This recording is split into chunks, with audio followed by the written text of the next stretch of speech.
Hi everyone, welcome to Dividends. Today, we're going outside the studio, right to the heart of the campus on the drill field. We're at McCool Hall, where we want to show you the new Center for Entrepreneurship and Outreach. I want to introduce you to Eric Hill. He's the center's director, and he's going to take you on a tour. Eric, thanks for having us. You bet. Thanks, Jeff. Well, welcome everybody to the brand new Center of Entrepreneurship and Outreach. This 2,000 square foot center that you're standing in has a sole mission of helping students, faculty, and even community members start new businesses.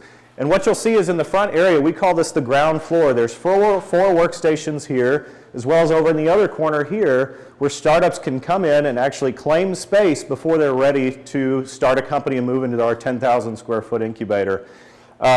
This space is really unique because it gives the students the opportunity, in the best case, to launch their own career and actually start a job, like one student that actually turned down an internship and full-time career at Tesla to start his own business after a $100,000 investment. Right now we're moving to this area, which is called the parlor, and this is more of a lounge environment, an area where students can hang out and share presentations up on these large screens, as well as you can already see right on all of the glass in the area with dry erase markers to brainstorm.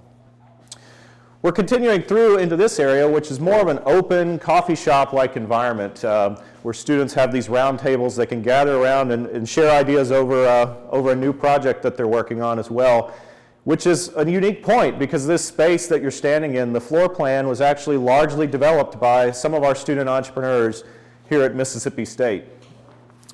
We're continuing through the back of the center. All of this effort, of course, we don't do this alone. We have a lot of support from the community, including external advisors that help startups with practical challenges that they may not otherwise get a chance to work off. Like this office, which is our office dedicated to people like George Bryan, former CEO of Sara Lee Foods, who can give practical guidance to students like one who's starting a high-end salsa chain trying to get his product in Williams-Sonoma and needs that guidance on specific practical advice.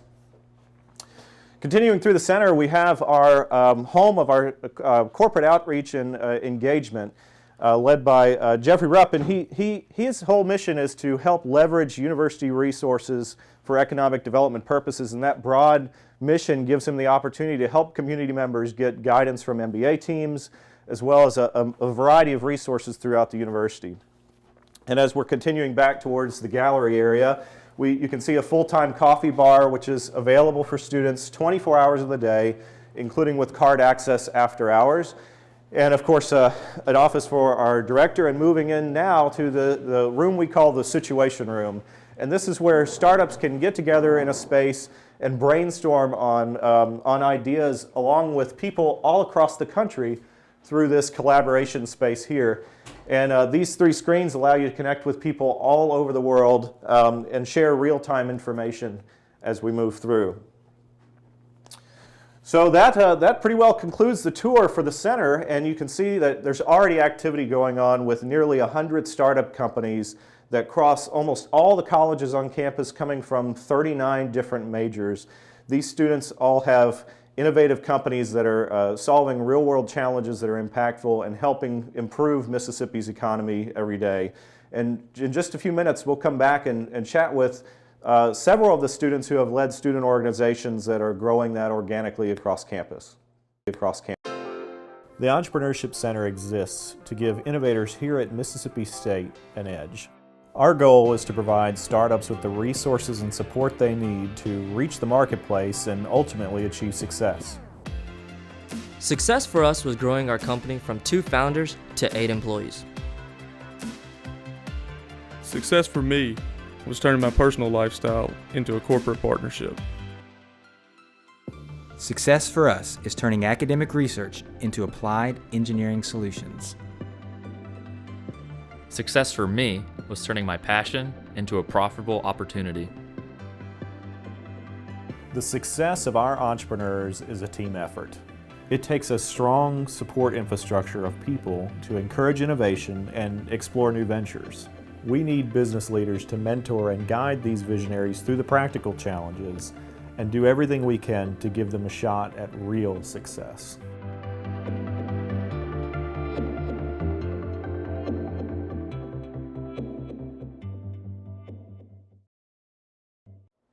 Welcome back, folks. I'm here right now with three of our students that are really the heartbeat of student entrepreneurship here with three student organizations. First, I have Nate Baker, who is president of the Entrepreneurship Network, and then Sergio Picardo, who is president of the Hub, which is the software development entrepreneurship group, and then Brian Patton, who is over the Factory, which is MSU's student makerspace. So I'm going to introduce you all to Nate first. Tell us a little bit about what is the network all about. So the Entrepreneurship Network is the student organization of the Entrepreneurship Center. Basically what it allows is for students that are entrepreneurially minded, they like innovation, to kind of meet each other and start projects and then potentially start their careers in entrepreneurship. We currently have about 100 members at various levels of engagement, various levels, whether they're part of their own startups or just kind of general interest, but that's what the network is. Very cool. Well, how did you get involved in it? What made you interested in it? So when I was a freshman, I was walking around McCool Hall, and I bumped into a sign at, like, in the evening sometime, and it said Entrepreneurship Club, and I was like, "There's an Entrepreneurship Club?" So I actually, it was that night there was a meeting, and I walked into the co-lab, and I started meeting the president and all these different people, and my involvement kind of began from there, and it just moved on. Outstanding, outstanding. Well, what made you come to State in general? You know, I'm born and raised in Mississippi. I'm from Madison originally, so I always liked Mississippi State, and once I toured the campus, it was awesome, and I just felt like there were things happening here, and I found out that there were. Awesome, awesome. Let's move over to Brian. Brian, tell us a little bit about yourself, first of all. Well, I'm from Hattiesburg, Mississippi. I was in the military before I came to State, and you know, I've always had a passion for engineering. Always knew I wanted to be a mechanical engineer, so picked the best school in the state to do that. Outstanding. And you really had the idea for the factory, right?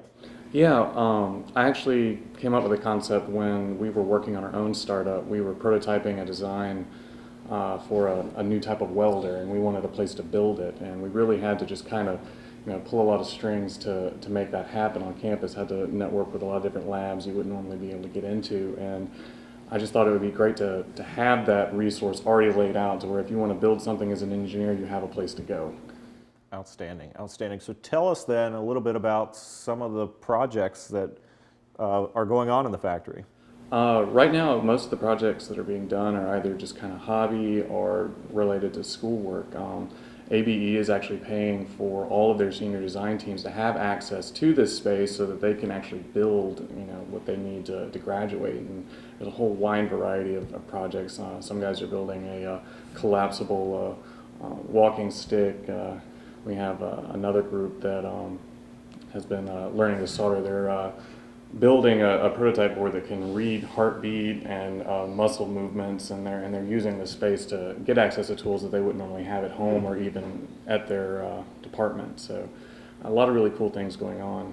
My goodness. So, and I know I know folks have to be wondering, a project like that, how do you even make it? What is it made out of? Is it 3D printed or? A little bit of everything, and that's really the advantage of having this one central location. You've got access to metalworking, you can do digital prototyping, we have 3D printers, a variety of 3D printers, and really just having a knowledge base too. You can go in there and find some electrical engineers, you can find some mechanical engineers, you can find even business students occasionally working on something. I mean, really, it's kind of a one-stop shop for building anything. Outstanding, outstanding. Well, Sergio, our last guy and probably the most recently founded student organization, what is the Hub? Well, Eric, the Hub is a collective of developers around campus. So we have a mix of people with different skills. We have mobile developers, web developers, graphic designers that know how to code. And the idea behind the Hub is to connect other students that want to develop applications and tech-based startups, and to meet their co-founders there. Outstanding. Tell us, first of all, a little bit about yourself. Where'd you come from? I'm originally from Nicaragua. We moved to the U.S. because my father got the opportunity to earn his PhD in plant pathology and entomology from here, from Mississippi State. Wow. And I'm currently studying computer science and statistics, and my end goal is to become a data scientist and get in the field of artificial intelligence. Awesome, awesome. And just for sheer size, how big has the Hub gotten to? We have around 85 members, and wow. we're thinking it's gonna get bigger this year because we're launching our very first big event. We're gonna have a hackathon on campus. Just to make things clear, a hackathon is a collaborative event where developers create applications that solve a specific problem. And this year's theme is going to be around health and health promotion. So it's going to be very interesting, and we're looking forward to see the things that people are going to come out with. Great. That sounds certainly beneficial to the state here. And tell us a little bit more. What happens in a hackathon? So basically, you get a bunch of developers, you give them a lot of caffeine, and they turn that caffeine into applications. Well, it's going to be a little bit different than other programming events. It's going to be 36 hours. So in those 36 hours, you can sleep if you want to, but you're encouraged to just keep coding and get some rest every once in a while. And during the first day, they need to come up with a prototype. The second day is about development, and the third day is about refining their prototypes and launching. So the best team that can solve the problem, in the most appropriate way, the most efficient way, it's going to be the winner.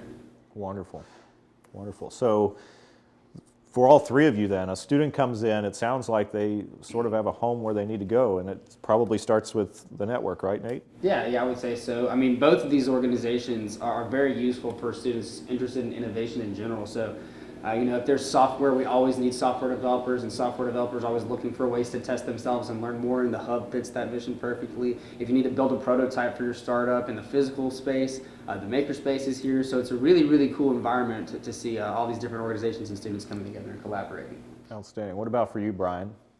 Well, I think just finding all the pieces in one place is the real advantage, especially coming into the center. And if you want to build something, if you need coding, if you need a business plan, everything can be found right here. And it's constantly growing, and you're getting more and more resources every day. Awesome. So you find that a lot of students come either with a technical background and then try to find a business background, and vice versa. Is that what happens? Absolutely. There's always kind of a missing piece. You have an idea, but you don't know how to build it, or you have the skill to build, but you don't know what to work on. There's always something missing that you can find by just networking with other students on campus, and there's always that passion there that you can really dig into by finding like-minded people to work with. Outstanding. Well, thank you, Brian, Sergio, and Nate. The work you're doing is fantastic, and folks, we really thank you for joining us today, and hope you've learned a lot about the programs that we have offered here. And if you are a student or a faculty member or even a community member, we'd love to have you come in, see the center, and talk with these guys about how we can help. Thank you.